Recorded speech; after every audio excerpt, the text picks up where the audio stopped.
السلام علیکم رحمۃ اللہ وبرکاتہ۔ ایک جادوگر نے حضرت حسین کا کٹا سر کیوں خریدا؟ جب دشمنوں نے حضرت حسین رضی اللہ تعالیٰ عنہ کو کربلا کے میدان میں شہید کر دیا تو ابن زیاد نے حکم دیا کہ حسین کا سر کاٹ کر میرے سامنے لایا جائے۔ اس پر سمر نے جا کر حضرت حسین کا سر کاٹا اور پھر اپنے سردار ابن زیاد کے سامنے لا کر رکھ دیا۔ ابن زیاد حضرت حسین کا کٹا سر دیکھ کر بہت خوش ہوا اور اپنی چھڑی حضرت حسین کے سر پر مارنے لگا۔ اس نے حکم دیا کہ اب یہ سر یزید کے محل شام بھیجا جائے تاکہ حضرت حسین کے کٹے سر کو دیکھ کر لوگ عبرت حاصل کر سکیں کہ جو بھی ہمارے بادشاہ کے خلاف جائے گا اس کا یہی انجام ہوگا۔ کوفہ شہر سے شام شہر بہت دور تھا، اس لیے جب سپاہی حضرت حسین رضی اللہ تعالیٰ عنہ کے کٹے سر کو لے کر یزید کے پاس شام شہر جا رہے تھے تو انہوں نے حضرت حسین کے سر کو ایک لکڑی کے صندوق میں رکھ لیا اور پھر اسے لے کر چل دیے۔ راستے میں جہاں کہیں بھی یہ سپاہیوں کا لشکر پڑاؤ ڈالتا اور کھانے پینے کے لیے کچھ دیر ٹھہرتا تو یہ سپاہی حضرت حسین کا سر اس لکڑی کے صندوق سے نکال کر تلوار کی نوک پر لگا کر رکھ دیتے تاکہ اس میں ہوا لگتی رہے اور وہ خراب نہ ہو۔ اسی طرح سفر کرتے کرتے وہ لوگ ایک رات عیسائیوں کی ایک عبادت گاہ کے پاس پہنچے۔ اس عبادت گاہ میں عیسائیوں کا ایک بہت بڑا جادوگر رہتا تھا۔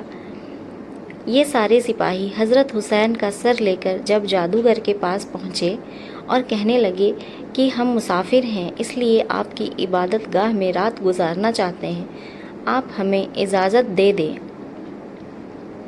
جادوگر نے اجازت دے دی۔ ان سپاہیوں نے وہ لکڑی کا صندوق ایک کمرے میں رکھ دیا اور لیٹ کر سو گئے۔ آدھی رات گزر چکی تھی اور وہ بوڑھا جادوگر بیٹھا کچھ جادو کر رہا تھا کہ تبھی اسے آسمان کی طرح سے ایک روشنی نظر آئی جو اس کی عبادت گاہ کی طرف بڑھتی آ رہی تھی، اور پھر وہ روشنی اس کمرے کے اندر جانے لگی جس میں حضرت حسین کا سر رکھا ہوا تھا۔ یہ دیکھ کر وہ جادوگر بہت حیران ہوا اور سمجھ گیا کہ لکڑی کے صندوق میں ضرور کوئی ایسی چیز ہے جو سپاہی مجھ سے چھپا رہے ہیں۔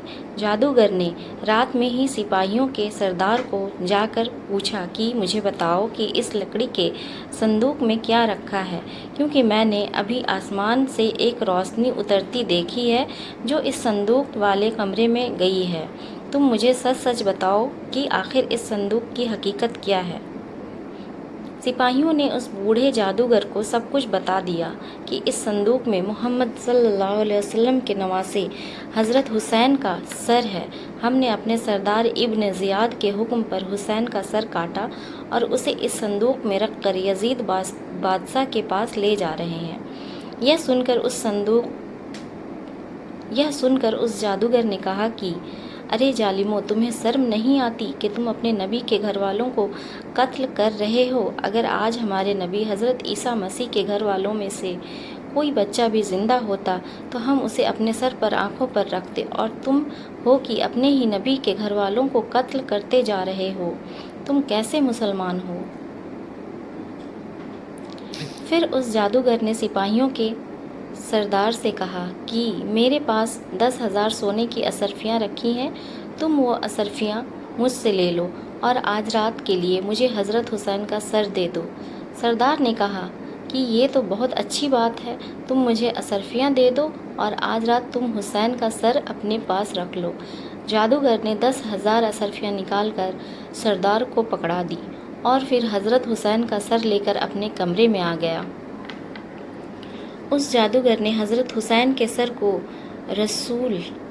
غسل دیا اور پھر اسے ہاتھ میں لے کر پوری رات سوتا رہا۔ صبح کے وقت اس جادوگر نے حضرت حسین کے سر کو دیکھتے ہوئے کہا کہ اے مبارک انسان حسین، میں گواہی دیتا ہوں کہ آپ نے نانا محمد صلی اللہ علیہ وسلم اللہ کے رسول اور اللہ کو اپنا خدا مانتا ہوں، اور آج سے مسلمان ہوتا ہوں، قیامت میں آپ اس بات کی گواہی دے دینا۔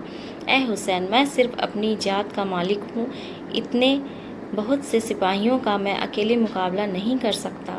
اور پھر صبح اس جادوگر نے حضرت حسین کا سر سپاہیوں کو واپس کر دیا اور سپاہی وہ سر لے کر یزید کے محل شام کی طرف چل دیے۔ باقی کی کہانی آگے کے ایپیسوڈ میں ضرور کوشش کروں گی لانے کی۔ دوستوں، اگر میری کوشش اچھی لگی ہو تو ویڈیو کو لائک اینڈ سبسکرائب ضرور کرنا اور ایک پیارا سا کمنٹ بھی ضرور کرنا۔